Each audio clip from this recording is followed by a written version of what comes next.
The exposition is that the gift of the Magi takes place in the past.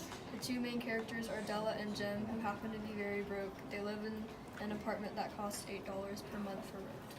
The rising action is that Jim sold his watch to buy Della a set of combs, and Della sold her hair to get Jim a chain. The climax is that they exchange their gifts, but they end up being useless to one another. The falling action is that Jim realizes the gifts aren't important, so they decide to put the gifts away until they can use them.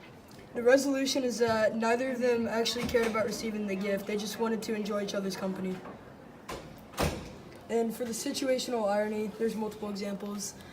Della expects Jim to not like her short hair, so then the readers expect that to happen. However, Jim ends up liking her regardless of the length of her hair. This plays a role in the story's development because it creates suspense toward the climax of the story.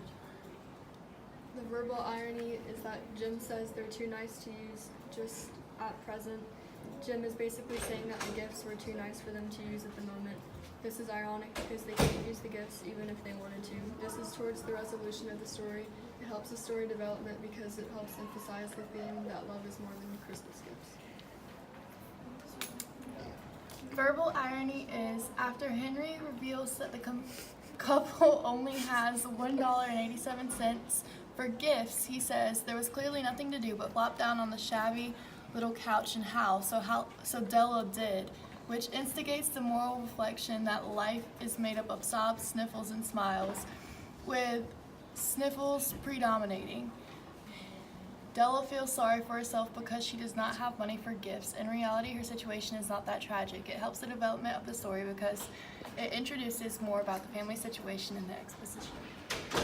Another example of dramatic irony is when Henry says King Solomon would envy his pocket watch. Della says her hair would exceed the beauty of the Queen of Sheba's jewels and gifts. It plays a role in the development of the story because her hair and his watch conflict with the apartment they live in. It's part of the exposition too.